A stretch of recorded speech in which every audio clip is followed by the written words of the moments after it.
Hey everybody, what's up? It's time for Shokugeki no Souma 132. So, of course, this is a very good chapter, and I'll explain why, of course, but first things first, let's start at the beginning. The thing that only really has a page worth of content, that's of course Erina and her daddy issues. Now, of course, he looks creepy as fuck, and she looks creeped out as fuck, so I'm wondering what's going on here. What skeletons are in that closet? Well, the first thing I gotta say is that there has been fan theory that Erina's dad is the reason why Soma's dad stopped or did not graduate from Totsuki Academy. We do know that Erina's dad at some point worked for them because we saw him in the picture in the uniform serving her. So it that does sound viable. Again, just like the Rindo thing, I'm not going to side with it or side against it. I'm just going to kind of keep that in the back of my mind for later use, I guess. So, you know, he calls her his beloved daughter, but yeah, I don't know how true that really is. But anyway, moving on to Rindo and Soma and Tadakoro. Of course, they went to Aishi, who's fucking um, his his cooking of course made him the White Knight, which of course that picture looks sick. It really really looks sick. The art is just on fucking point.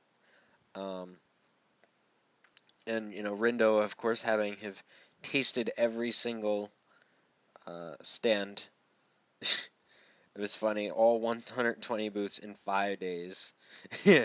And she's like, I worked hard, and yet she still maintains her figure somehow. She's got some serious metabolism, girl. So, one of the funny things about Aishi, I know I'm jumping back and forth, but one of the funny things about Aishi is that he's very much like Tadakuro. And so somebody who even has that kind of low self-esteem can be the number one seat as long as they're good at cooking, of course. Um, and in Tadakuro's case, she is really good, and it took a while, but yeah, it's crazy. Because he's even like, be really careful so that the arrangement doesn't lose its shape. Like, and they're like, we know, all right, stop. Um, this guy is he's so careful and just so, I don't know, he's so much like Tadakuro. Um, he has the same type of facial expressions, which is pretty funny. Um, I always, I don't know, it seems like a typical twist, but I just think it's funny how he's comparable to her and yet is the first seat and is just so good. And as Soma points out, he doesn't ask, like, he asks all about he asks about the temperature, he asks about, him asking about shit being annoying, he asks about the lighting. The only thing he does not ask about is, does it taste good? Because he knows that it's good. This man knows because he prepared it perfectly, cooked it perfectly. He knows that he cooked a fantastic dish. And we know he cooked a fantastic dish because Soma's reaction to it, of course. Um, he strips in one scene. The Soma strip, where we obviously don't see his lower half, but it's like wind is blowing up and shit. That's like every time he strips, it's the same thing, but it's weird. But it's yeah, interesting. Um, so Aishi is obviously very good. Now, here's the thing about Aishi, is that Soma is not likely to challenge him. Why? Because he's a third year. And by the time the first year is over, he's obviously going to be out of there. I mean, he might challenge him in the future, you never know, but not for his Totsuki seat. There's going to be another first seat. Um, Assuming it's Rindo, because I think she's a second year, not a third year. But it could be somebody else, you never know. But um, I don't think Aishi is going to be an opponent for Soma, at least in terms of an official Shokugeki for an Elite 10 seat. Because I really don't believe that Soma is going to rise to the top in his first year. That doesn't make sense to me. And I don't think Sukada Yuto would write his story that way.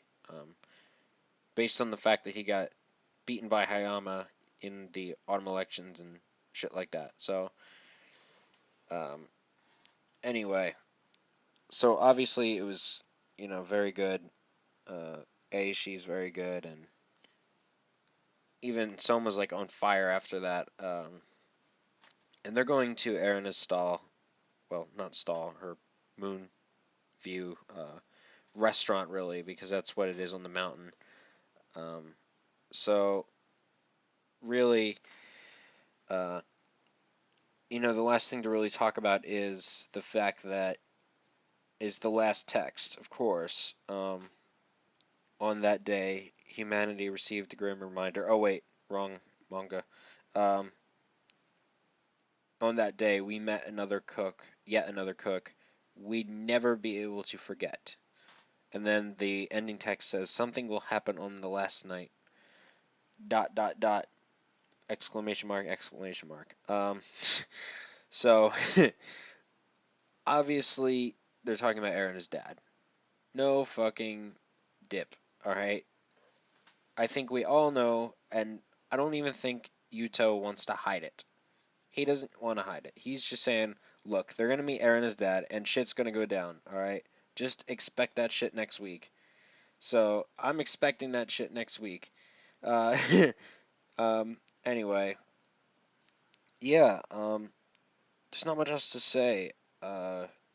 This was a really, really good chapter, of course. I really, really like Aishi right now. Really liking him.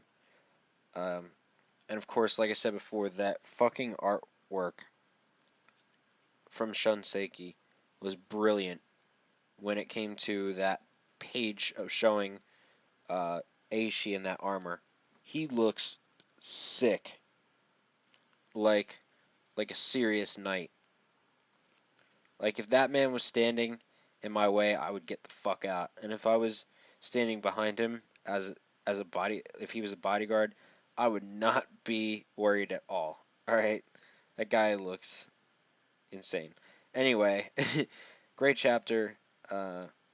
Enjoyed it a lot. So thank you guys for listening, and we'll see you guys next time.